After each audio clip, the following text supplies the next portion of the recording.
questions. Yeah, one at a time.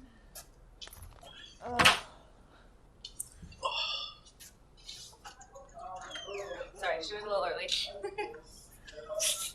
No, don't you dare post that. Don't you dare. I was going to have some fun and ask some questions. You absolutely can. We'll transcribe it and everything. That's getting crazy. I wouldn't want to.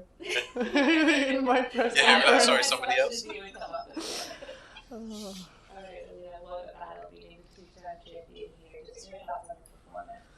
Yeah, it was a good day for me. I played really well. I think wouldn't say that was a perfect match, but in a way I could stay in the match and fight and find a way after losing second set. But yeah, definitely very very happy with the performance overall. Congrats, Elina. Well played. Massive win. It seemed like you came out really aggressive. Is that in your mind, and based on your experience, the way you have to play against Iga? Yeah, it's not only against her, but I think just generally trying to be more aggressive, trying to go for my shots. I mean, there's no champion who's waiting for the mistakes, and you have to really try to set up yourself in a good position to attack. And yeah, I was feeling good. I was trying to really open up the court and try to take the advantage, because Iga is such a aggressive player and she moves really well. So if you don't, in the right time, you don't take the opportunity, she's gonna take it. So yeah. Hi, Elina.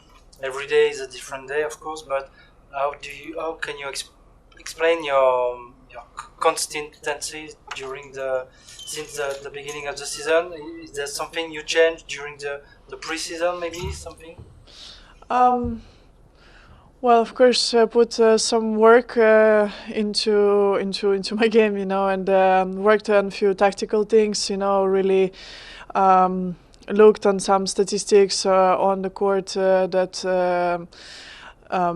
worked, and what didn't work. I think it was important for me to see with my own eyes. Sometimes, of course, the feeling and what you see can be different, and that's why I have my team there to really give me all this information, and then I had time to work on few things, on the serve, on the return, and generally just everything, because we are in such a high level. All these like small differences, small adjustments, they work, and that's what makes the difference between like being consistent and having good week here and there. Sorry, I just came, so sorry if you already talked about it, but it looked to me that in the third set, you changed your tactic a little bit, like maybe putting more spin on your forehand and using like a kind of like a loop shot. But I don't, did you try to change something in the third set? I would try to be more consistent, definitely, because in the second set I think made a few mistakes here and there, didn't take my opportunity in the right way, and I had to stay aggressive. I had to try to, I wouldn't say that I changed something massively, but try to really open up the court and try to just work with the ball a little bit. It's high risk when you just go for it flat. So of course, like putting a little bit of spin here and there was for me important, and important just to try to take the small chances that Iga gave me. Reflecting back on you speaking about your off season, working on small details of your game, would you say it's a kind of the same trend that you've had building in the last couple of years, like looking for ways to be more aggressive? Is that what's most of the stuff has been about for you, and what is the process like? How do you actually originate these conversations? Does your coach just bring you video and bring you ideas, and then you consider them, or is it just stuff is kind of happening that you're thinking about already?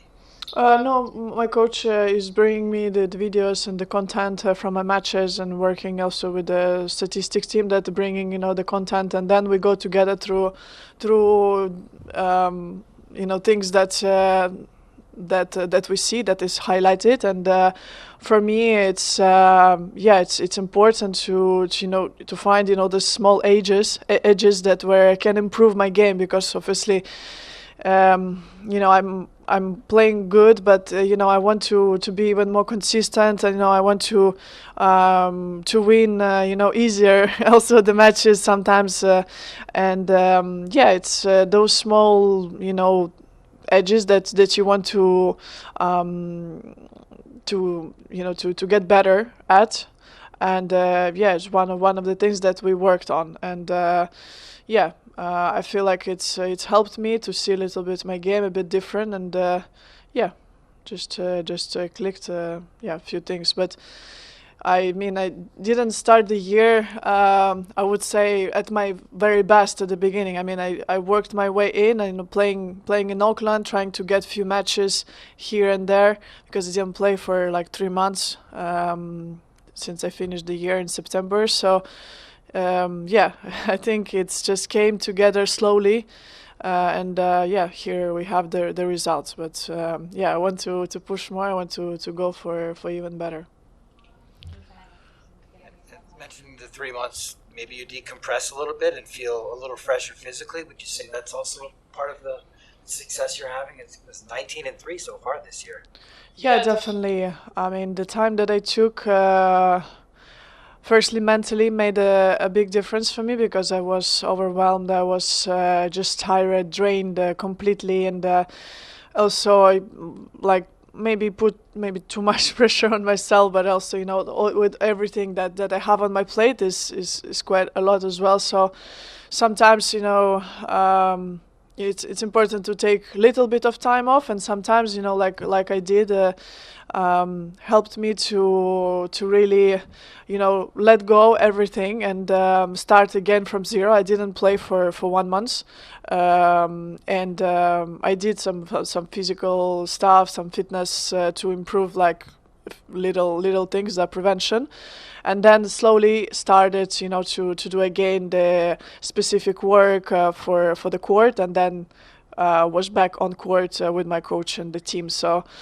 this definitely, I think, refreshed my mind massively, because after being too much and too overwhelmed, to being again ready to face difficult situations, and to be ready to again find this fire inside of me, because I think that's what drives me. If there is no fire, I mean, I don't want to practice. I don't want to do this routine work, because in tennis is a lot about the routine. You mind if I ask last questions about Gael? Yeah. I wonder how you're experiencing it, watching him go through his last season. I mean, from the outside, it's really emotional. There's a lot of attention on him. I wonder if it gives you maybe a new sense of perspective, or is it an interesting experience, and how are you living this? Well, I think for me it was the most difficult when he really told me. It was, I think, September last year, when he told me that he's thinking about it, and then probably it's gonna happen. And that's where, was tough as well for me, because I've been watching him when I was a little, also, when he was playing great matches, starting his career, and then, also following him before we were together. So, and then, being next to him and seeing what he's going through, of course, is very special. And it's, for me, also, emotional to see, the way that he's handling this. Of course, sometimes it can be tough for him and emotional. And I try to be there every step of the way and try to support him. I mean, I don't think there's any other thing that I could do, really. Just to be there, talk sometimes just to be in silence, to let him enjoy in a way this last year. I think Europe Roland Garros time will be really emotional for him. So it's gonna be a lot for us, as a family, but also a lot of enjoyment, because it's something special. It's a chapter that you will never forget, and only thing you can do is just live around these emotions. You cannot get rid of all the excitement, all the different bad emotions and good emotions. It's just mixture of it. So we just try to enjoy this moment as much as we can. Thanks.